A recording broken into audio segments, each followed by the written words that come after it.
अस्सलाम वालेकुम and welcome back to my YouTube channel. तो आज हमने बहुत से काम करने हैं। सबसे पहले मैं आपको बताता चलूं कि सबसे पहले इसकी व्हील अलाइनमेंट करनी है। इसकी व्हील अलाइनमेंट क्यों करवानी है मैं आपको बताता चलूं कि भाई पहले मैंने अभी टायर डलवाए पिछले हफ्ते, चारों टायर। और वो क्यों डलवाए, क्योंकि सीन हो रहा है टूरिंग वगैरह का, और मुझे यहाँ तक लग रहा है कि कोई मसला बता रहा था वो। तो अभी देखते हैं वहाँ के जाके वो बोलता क्या है व्हील अलाइनमेंट का।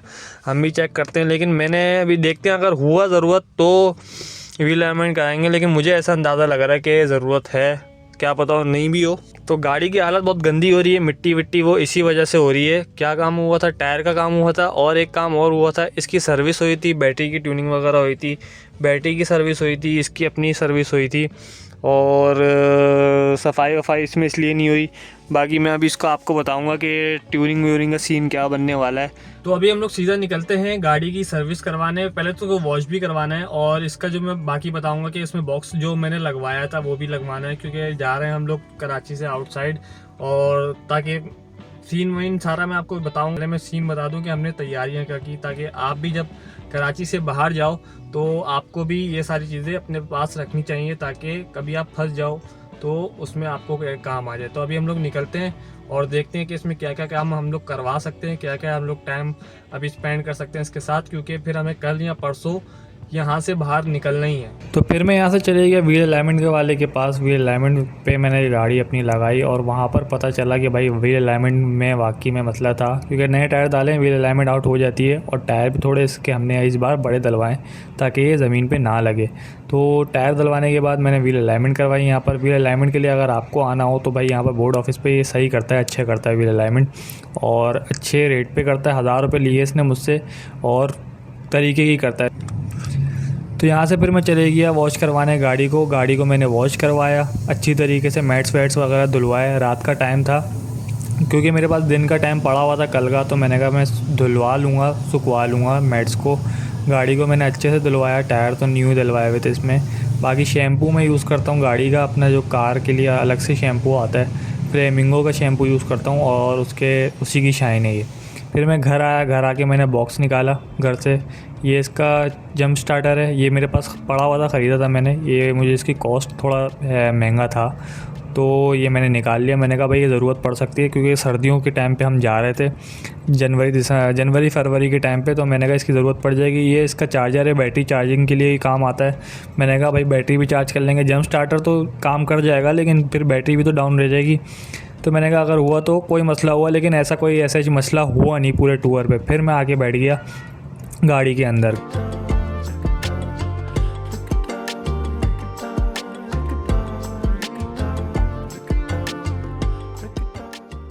गाड़ी में हमने फ्यूल फुल करवा लिया था, एवरेज शो कर रही थी 806 की। जाहिर सी बात है जब ये हाइब्रिड कार है, जब जैसे ही ये चलेगी हाई स्पीड पे 100 से ऊपर, तो ये अपना एवरेज गिरा देती है। 18-17 किलोमीटर पर लीटर देने लग गई थी ये एवरेज। तो मैंने कहा आपको शुरू से ही बता दूं, तो अभी तो ये ज़्यादा बता रही है। अब हमने पकड़ा रूट यहाँ से शारह फैसल वाला, शारह फैसल बोल रहा हूँ, शारह पाकिस्तान से हम लोग चलना स्टार्ट हुए कराची से। और उसके बाद हम डायरेक्ट यहाँ से पहुँचेंगे टूल की तरफ, कराची का जो पहला टूल लगता है जब कराची से हम निकल रहे होते हैं।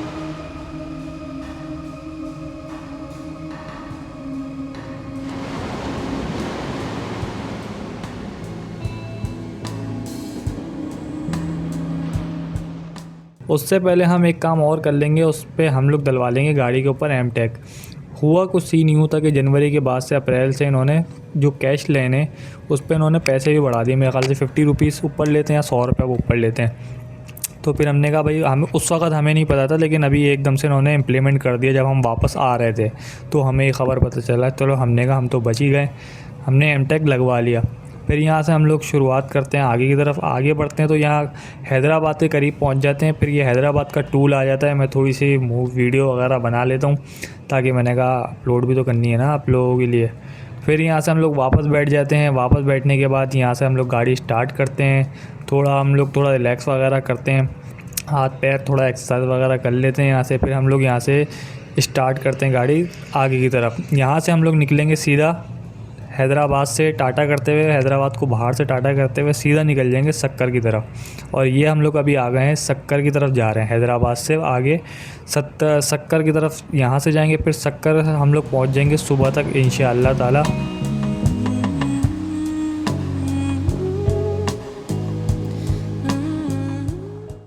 फिर थोड़ा हम लोग ने यहाँ पर वेट किया। सक्कर जाते जाते एक पेट्रोल पंप आता है जिसको रेस्ट करना है, थोड़ा हमने रेस्ट वगैरह यहाँ पर किया। हमने आधा घंटा यहाँ पर गुजारा। यहाँ पर पेट्रोल पंप था और टक शॉप भी थी, मस्जिद थी, पार्क था और आप और 2-3 गाड़ियाँ और रुकी हुई थी। आप आराम से यहाँ पे रिलैक्स कर सकते थे। हमने भी रिलैक्स किया यहाँ पर, और जिसको वॉशरूम वगैरह जाना था वो वॉशरूम गया। आपको मैं एक सजेशन ये करूँगा कि आप लोगों ने ये जो रात की ड्राइव है कराची से सक्कर तक की, ये जो ड्राइव है, एक तो ये रोड बिल्कुल ही बेकार है। जब तक ये रोड नहीं बन जाता और तो आप लोगों ने इसको रात में ड्राइव नहीं करना। मैंने तो कर लिया क्योंकि मुझे चश्मा नहीं लगा हुआ था क्यों, और मुझे आईसाइट का मसला नहीं था। लेकिन जिसका आईसाइट का मसला होगा उसके लिए वाकई में ये बहुत बड़ा मसला होगा कि ये नहीं कर सकता बंदा रात में ड्राइव। यहाँ पर ना गड्ढे बहुत होते हैं, या तो आपके एक्सेल वगैरह में मसला आ जाएगा, तो आपको बहुत देख के चलाना पड़ता है। वैसे आप लोग कर लोगे, ये ट्रक ड्राइवर तो इनका रोज़ का काम होता है, इनको पता होता है कि कौन सा रूट क्या है क्या नहीं है। लेकिन अगर मैं आपको यही सजेस्ट करूँगा, ये दिन के टाइम पे आप लोग लाजमी, अगर आप गाड़ी पे ड्राइव कर रहे हो तो ये आपको दिन के टाइम पे करना चाहिए वाला रूट, कराची से सक्कर। और मोटरवे तो फिर आप रात में करो या दिन में करो, उसमें तो टेंशन ही नहीं है। तो यहाँ से फिर हम लोग यहाँ निकल जाते हैं मोटरवे की तरफ, और रात में फिर थोड़ा हमें वो भी मिलती है, धुआं औस वगैरह भी बहुत मिलती है, तो वो आप इंजॉय करें।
ये होटल मोटरवे से पहले आता है, तो मोटरवे से पहले हम लोग ने थोड़ा रिफ़्रेश हो गए और टांगे वांगे भी अपनी खोल ली। तकरीबन हम लोग ने सफ़र कर लिया होगा 500 से 550 किलोमीटर तक का सफ़र कर लिया होगा, जो कि मैं ही चला कर लाया हूँ रात में, क्योंकि मुझे एक वो हो गया था फोकस वगैरह ना, तो मैं समझ गया था रोड। तो रात भर मैंने चलाई। अब भाई चलाएगा, भाई वो बच्चों को सामान वगैरह दिला रहा है, बाकी और पलटनें गई हुई हैं। जैसे कि आपको पता है फैमिली ट्रिप में होता है कि कोई किधर होता है कोई किधर होता है। चाय वाय पी ली है, तो अभी हम लोग निकलने की बस तैयारी कर रहे हैं। और मोटरवे से फिर यहाँ से हमारा सफ़र शुरू होगा मोटरवे की तरफ।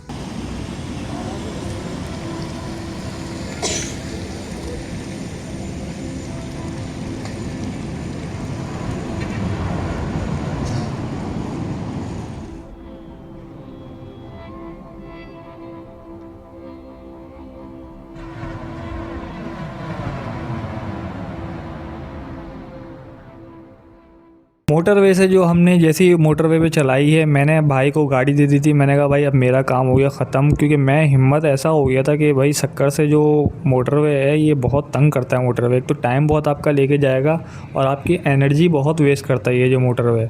तो हम लोग ने यहाँ से पेट्रोल वेट्रोल डलवा कर सक्कर से मोटरवे से पहले ही पेट्रोल डलवा लिया था गाड़ी में, और उसके बाद मोटरवे पे चढ़ गए थे, जो कि ये हमें सीधा उतारेगी इस्लामाबाद पे।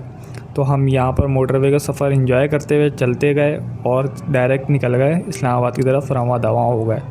तो यहाँ पर हमने थोड़ा सा बीच में ब्रेक भी लिया, जैसे कि मैं ड्राइविंग चेंज कर रहा था, बीच में मैंने भी चलाई है मोटरवे पे। फिर मैंने भाई को दी जब मैं थक गया। हम लोग इस्लामाबाद के करीब पहुँच गए थे बिल्कुल। फिर यहाँ से मैंने थोड़ा शूट लिया और फिर हम लोग यहाँ से वापस इस्लामाबाद की तरफ रवां दवा हो गए। अब जैसे ही इस्लामाबाद की तरफ जाने लगे तो इस्लामाबाद पे आ गई चढ़ाई। अब चढ़ाई पे ये हो गई थोड़ी सी डाउन, फिर इसने अपने आप को जैसे चेंज किया गाड़ी ने, जब इसको पता चल गया कि भाई अब इसको ज़ोर लगाना ही लगाना है यहाँ से, तो फिर ज़ोर ही ज़ोर है, कश्मीर तक ज़ोर ही ज़ोर है। तो फिर इसने चेंज करके अपना ज़ोर लगाना शुरू किया और ये चढ़ती गई। इसने कोई तंग नहीं किया, गाड़ी ने माशाल्लाह से पूरी उस पर तंग नहीं किया। मैंने ट्यूनिंग करवा दी थी इसकी और सब कुछ करवा वरवा के हम लोग लेके गए। तो ये रास्ते में आग भी लगी हुई थी और हम लोग पहुंच गए, तकरीबन इस्लामाबाद के करीब पहुंच गए थे और सफ़र हमारा अच्छा गुजरा। और ये थी हमारी आज की वीडियो पसंद आई हो तो आप वीडियो को लाइक ज़रूर करेगा और चैनल को सब्सक्राइब लाजमी करेगा।